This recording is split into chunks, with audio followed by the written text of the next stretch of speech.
사도 신경으로 신앙 고백 드림으로 새벽 예배 시작합니다. 전능하사 천지를 만드신 하나님 아버지를 내가 믿사오며 그 외아들 우리 주 예수 그리스도를 믿사오니 이는 성령으로 잉태하사 통정녀 마리아에게 나시고 본디오 빌라도에게 고난을 받으사 십자가에 못 박혀 죽으시고 장사한 지 사흘 만에 죽은 자 가운데서 다시 살아나시며 하늘에 오르사 전능하신 하나님 우편에 앉아 계시다가 저리로서 산자와 죽은 자를 심판하러 오시리라. 성령을 믿사오며 거룩한 공회와 성도가 서로 교통하는 것과 죄를 사하여 주시는 것과 몸이 다시 사는 것과 영원히 사는 것을 믿사옵나이다. 아멘. 이 아침에 우리에게 주시는 하나님의 말씀은 스가랴 14장 1절에서 11절 말씀까지, 스가랴 14장 1절로 마지막 11절 말씀까지 우리 말씀 찾으셨으면 한 목소리로 같이 읽습니다. 여호와의 날이 이르리라. 그날에 네 재물이 약탈되어 네 가운데에서 나누이리라.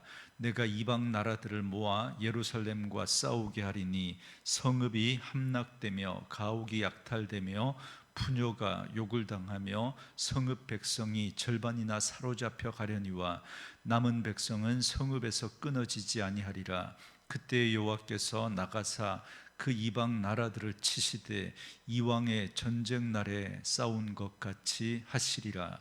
그날에 그의 발이 예루살렘 앞 곧 동쪽 감람산에 서실 것이요 감람산은 그 한가운데가 동서로 갈라져 매우 큰 골짜기가 되어서 산 절반은 북으로 절반은 남으로 옮기고 그 산 골짜기는 아셀까지 이를지라.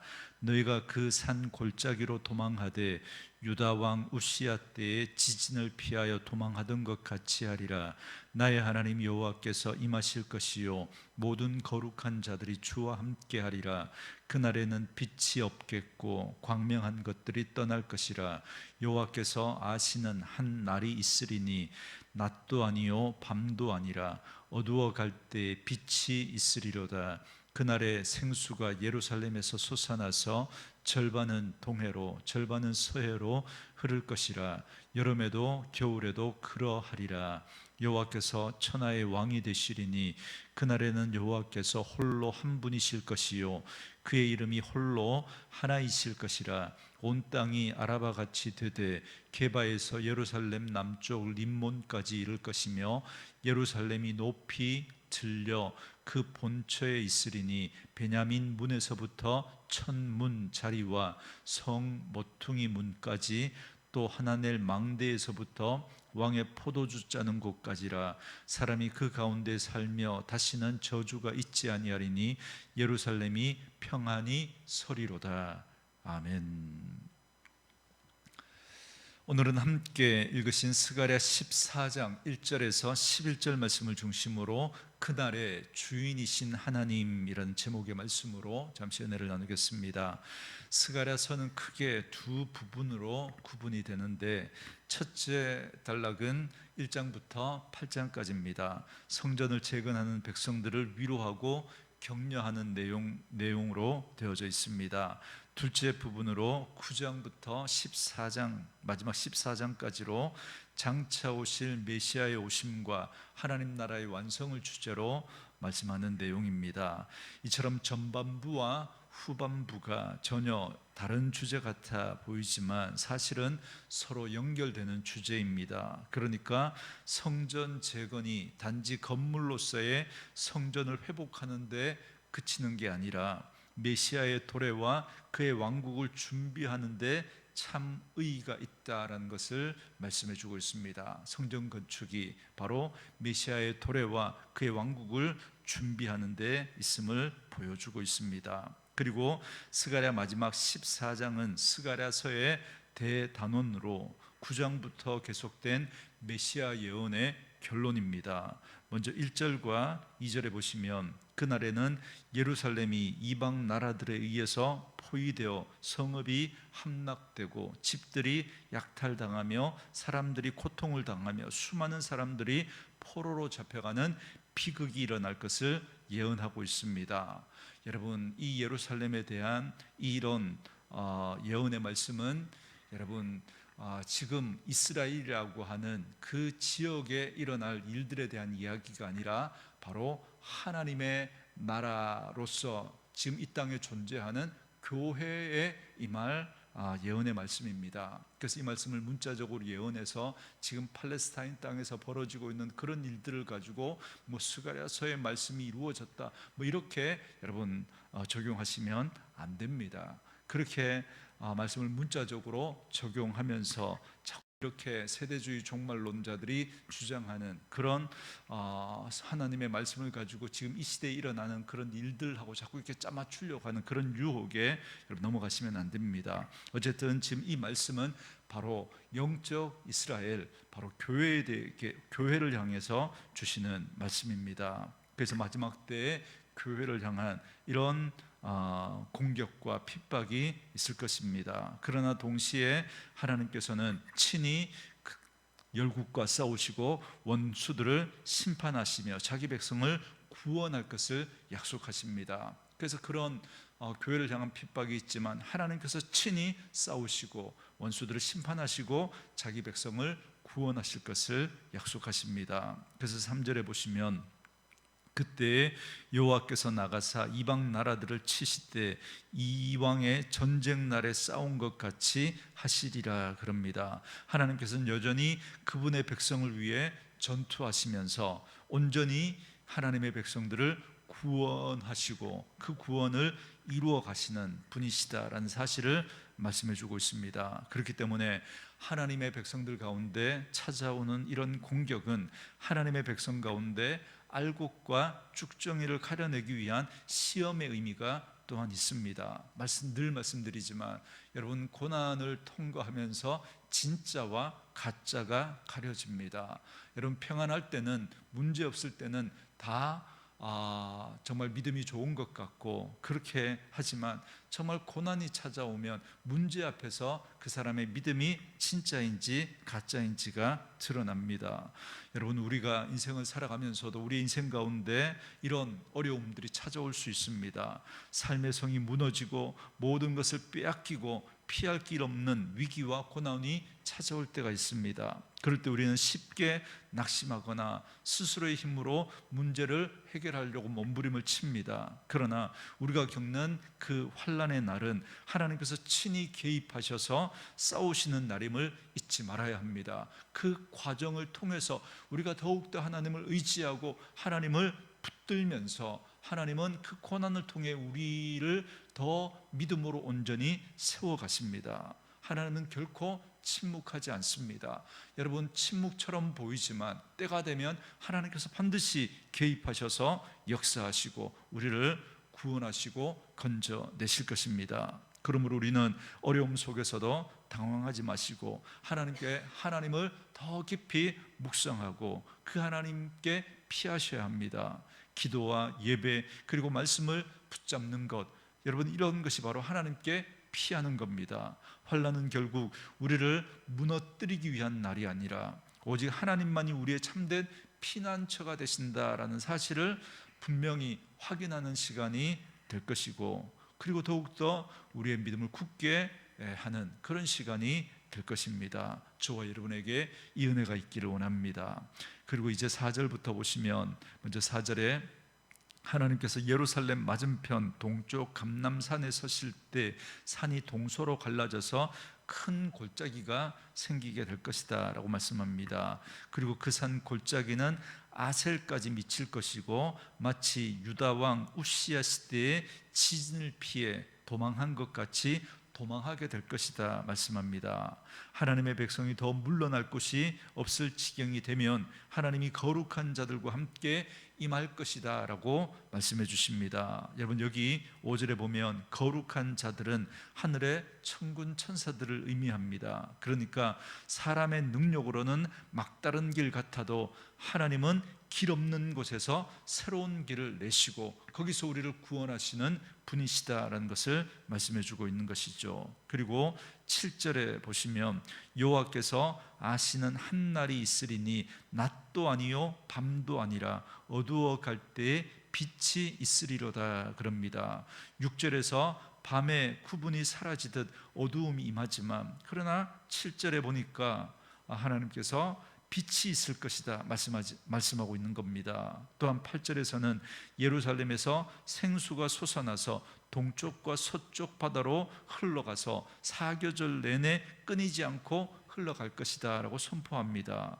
여러분, 이 말씀은 하나님께서 생명의 원천이시고 그분 안에서만 풍성한 공급이 있을 것을 보여줍니다. 그렇기 때문에 우리의 삶에 암흑 같은 그런 어둠이 임할지라도, 우리의 삶에 사막 같은 그런 메마름이 있을지라도 하나님께서 우리의 삶에 빛이 되시고 우리의 삶에 생수를 공급해 주시는 분이심을 말씀해 주고 있습니다. 그렇기 때문에 우리의 삶에도 길이 막히고 소망이 끊어진 것처럼 보이는 순간들이 있을 수 있습니다. 그러나 하나님은 감람산을 가르시듯 우리가 예상하지 못한 자리에 새로운 길을 내어주시는 분이신 줄 믿습니다. 그러므로 절망 속에서도 낙심하지 않고 하나님께서 여실 그 길을 신뢰하면서 그분의 일하심을 기다리는 그런 믿음이 우리에게 필요합니다. 환경이 주는 빛에 만족하는 인생이 아니라 하나님이 주시는 그 빛으로 우리 빛을 소망하며 살아가야 합니다.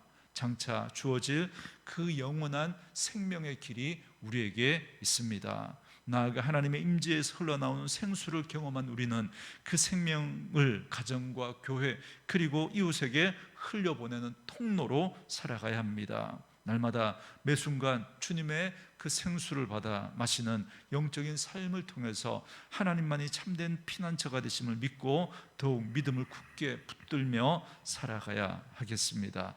말씀으로 이 하루 시작하는 저와 여러분에게 이 은혜가 있기를 원합니다. 그리고 이제 9절에 보시면 마침내 여호와께서 온 세상의 왕이 되실 것이며 그날에는 여호와만이 홀로 한 분이실 것이요 그분의 이름만이 하나가 될 것이다 라고 선포하십니다. 여러분, 이건 온 세상의 분열과 우상 숭배가 사라지고 모든 나라와 민족이 하나님을 참된 주권자로 인정하게 되는 종말론적인 선언입니다. 또한 10절에 보면 게바에서 예루살렘 남쪽 림몬에 이르는 지역이 평지가 되겠지만 예루살렘은 높이 들려서 굳게 자리 잡게 될 것을 말씀합니다. 그래서 무너졌던 성의 경계가 회복되고 예루살렘은 다시 안전하게 거주하는 성읍이 될 것을 말씀합니다. 그러면서 11절에 보면 다시는 저주가 있지 아니하리니 예루살렘이 평안히 서리로다 그럽니다. 여러분, 우리의 삶을 영원히 지키시고 다스리시는 분은 하나님 한 분뿐이십니다. 세상의 권세와 물질, 사람은 한순간에 무너질 수 있지만 하나님은 영원히 변치 않으시는 진정한 왕이십니다. 그러므로 여러분, 세상의 힘을 두려워하지 말고 하나님께 절대적인 충성과 신뢰를 우리가 보여드려야 합니다. 또한 인생의 안전을 세상에 두지 말고 하나님의 나라와 통치를 바라보며 살아가야 합니다. 고난 가운데 있지만 그러나 이 고난 뒤에 승리한 그 교회의 모습, 그 영광스러운 모습을 지금 우리에게 보여주고 있는 것입니다. 여러분, 스가랴 14장의 이 모습은 요한계시록의 그 완성된 교회, 승리한 교회, 승리한 성도의 모습을 보여주는 것과 맥을 같이 하고 있습니다. 그렇기 때문에 지금 우리의 삶에, 지금 우리 교회 믿음의 생활 속에 교회 가운데 아픔이 있고 갈등이 있고 또 어려움도 있을 수 있겠지만, 그러나 하나님께서 끝내 우리와 함께 싸우시고 또 온전하게 또 우리를 회복해 가시면서 마침내 승리한 교회의 모습으로 그 영광 가운데 하나님이 친히 하나님 되어 다스려 가시는 그 완성된 모습을 우리에게 보여주십니다. 그러므로 우리는 그 하나님의 나라를 소망하고 바라보며 살아가야 합니다. 영원한 왕이신 그 하나님이 임하실 때 무너졌던 삶의 질서가 회복될 것이고, 잃어버렸던 경계가 다시 세워지고, 우리의 인생에 참된 안전과 평안이 주어지게 될 것입니다.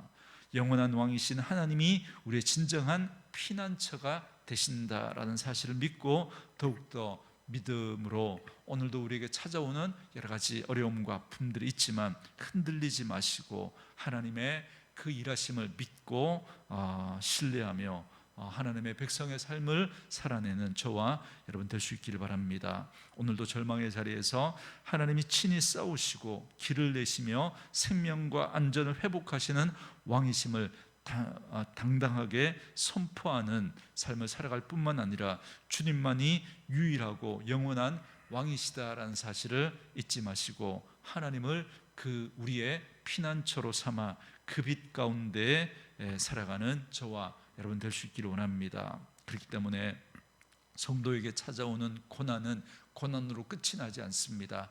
우리를 깨끗하게 합니다. 우리를 하나님의 백성으로 온전하게 합니다. 고난을 통해서 자신을 알아가고 하나님을 알아가기 때문입니다. 자신의 죄와 하나님의 사랑을 경험하기 때문입니다. 그래서 성도는 바로 그 과정에서 하나님께 더 가까이 나아가게 됩니다. 그래서 하나님의 나라를 소망하는 이는 반드시 고난을 견뎌내게 되는 것입니다.